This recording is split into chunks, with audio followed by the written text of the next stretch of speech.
When I first started traveling around to lay my groundwork for this campaign, I lived in the 16th Congressional District. And it wasn't until Mr. Pitts and his political friends in Harrisburg drew out my house by just a few blocks. So I know that they're going to continue to make this an issue, but the 16th is my community.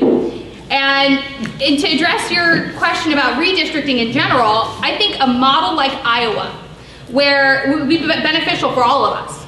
What they do is they have a nonpartisan commission who comes up with the redistricting plan purely based on demographics, and they actually compute this related figure in a software program.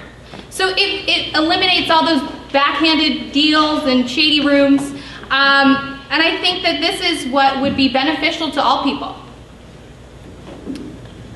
Congressman Pitts, should redistricting continue in the current manner controlled by politicians, or would you recommend another method? Would creating competitive election districts be the answer to the term limits question? 2 minutes, sir. You don't need to lecture me about the problems with redistricting. I tried very hard to keep my Chester County portion and all of Lancaster County, keep Lancaster County whole. Unfortunately, I was not successful in talking with my colleagues in Harrisburg to persuade them to keep my portions that I lost. This is done in Harrisburg. The process is very political. This year, it might be to the benefit of Republicans. Next time, it might not be. The truth is, this is not an issue that Aryanna and I can say anything or do anything about, except debate. It is entirely up to the state legislature, and any changes in the process will have to come from them. And I do think that they ought to go along with the requirements of the courts that a district should be compact, it should be contiguous, and you should not split municipalities. But unfortunately, this process was gerrymandering, and in my opinion, it wasn't very pleasant. Mrs. Strader, you have 30 seconds for a follow-up. Sure. Congressman Pitts, you've been elected office now for 40 years. That means you've gone through the redistricting process 4 times by my accounts. And each time there's always public outrage over the extreme political partisanship. And it's because of the politics involved that these matters end up in court, costing taxpayers millions of dollars. Why in 40 years have you done nothing to change this?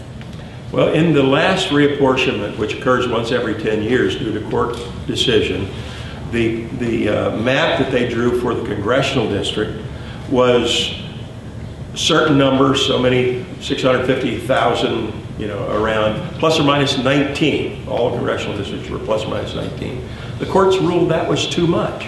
Now, there are more than 19 people every day that are born, die, or move in or out of the district. They wanted it down to 5. That was too much. I think we need reasonable court decisions on this. And I think if you have it within a certain target, like plus or minus 5, that's about as close as you're going to get. And so I would support those kinds of principles, compactness, contiguous, not splitting municipality, within a very small plus or minus. Congressman Pitts, you have 30 seconds to ask Mrs. Strader a question on this topic. Yes, Aryanna, I want to ask you a question. I can't resist asking this. Since you can't vote for yourself when you go into the election booth, I'm interested. Who are you going to vote for? Because you'll be in Pat Meehan's district, in the other congressional district. Will you vote for the Democrat candidate? Or will you write in your own name? What do you plan to do? Well, that's a great question. Obviously, I've met George Beatty quite a few times. He's running against Pat Meehan in the 7th Congressional District, and I'd absolutely vote for George. He's a great guy. He's really smart, and I think that he would be a great addition to the Pennsylvania delegation.